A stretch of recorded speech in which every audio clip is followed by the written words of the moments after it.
આ શૂટ છે જેતલપુર ધામનું બળદેવજી દાદાના મંદિરનું. ત્યાં સરસ મજાનો ગરબો થઈ રહ્યો છે અને શૂટ ચાલી રહ્યું છે. બધા ગરબા રમી રહ્યા છે.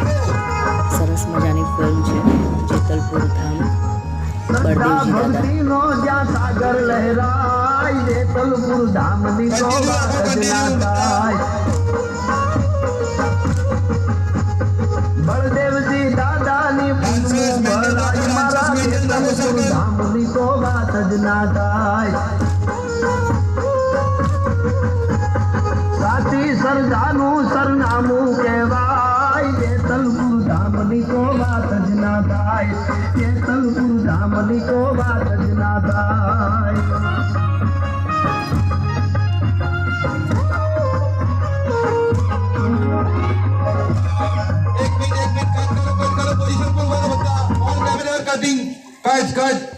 હવે પહેલા એક વાર સર્કલમાં ઉભા રહી જાઓ. પ્રોપર સર્કલમાં ઉભા રહી જાઓ.